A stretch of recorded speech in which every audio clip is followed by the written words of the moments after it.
Come and fly away with me. Come and fly away with me. Come and fly away with me.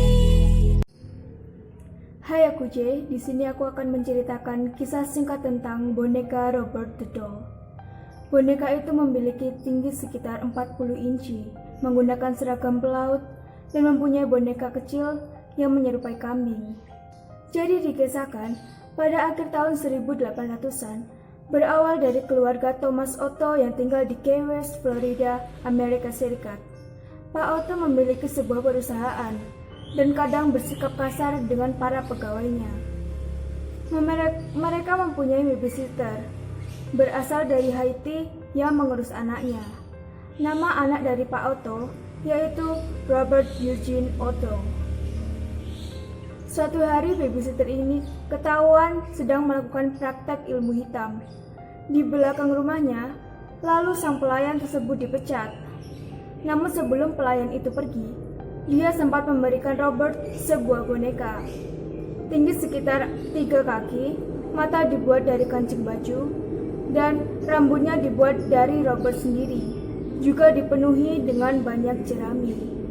Dari situlah cerita dimulai. Robert sangat menyukai boneka itu dan memberikan nama seperti namanya sendiri, yaitu Robert. Kemanapun Robert pergi, dia selalu membawa bonekanya. Dia memakaikan baju, diajak makan bersama, bahkan kadang mereka tertawa bersama. Lama-kelamaan, hubungan Robert dan bonekanya semakin tidak wajar. Suatu hari, Robert dimarahi oleh ibunya.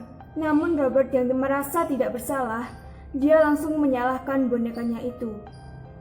Mulai dari itu juga, Robert tidak mau dipanggil menggunakan nama Robert lagi, melainkan dengan nama tengahnya, yaitu Eugene. Jean bilang, jika Robert bukan namanya, tetapi nama dari boneka itu. Sering terdengar suara Jean dan Robert sedang mengobrol. Bahkan tetangganya mengklaim bahwa boneka Robert suka bergerak-gerak sendiri saat keluarga Otto sedang pergi keluar rumah. Kekacauan yang lain yaitu barang-barang pecah, terlempar, bahkan hilang. Dan Jean selalu berkata, itu salah Robert. Akhirnya keluarga Otto melakukan tindakan tegas. Mereka memisahkan antara Jean dan Robert. Robert diletakkan dalam lemari kaca dan disimpan di dalam loteng. Jean sudah tidak boleh bermain lagi dengan boneka itu. Setelah kematian dari Pak Otto, Jean beranjak dewasa. Jean pun pindah ke mansion New York Art Students Leisure dan bekerja sebagai seorang pelukis. Di sana dia bertemu dengan istrinya, Annette Parker.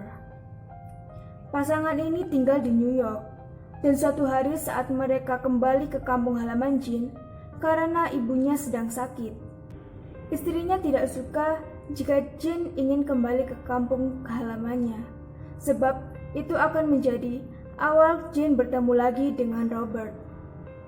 Lalu Jean dengan iseng pergi ke loteng dan membongkar mainan masa kecilnya.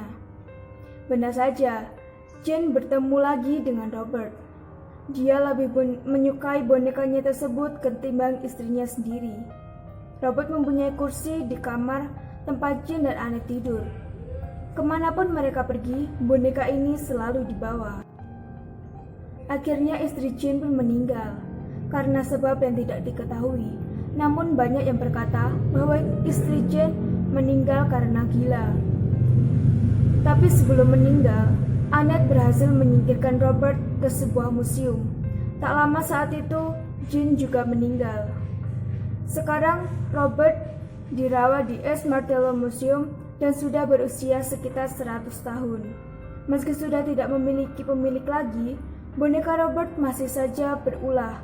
Pengunjung museum sering kedapatan melihat perubahan wajah dari Robert. Tak hanya itu, pengunjung yang mengambil foto tanpa izin akan mendapat gangguan-gangguan, seperti kamera yang tiba-tiba rusak dan hasil foto yang kabur.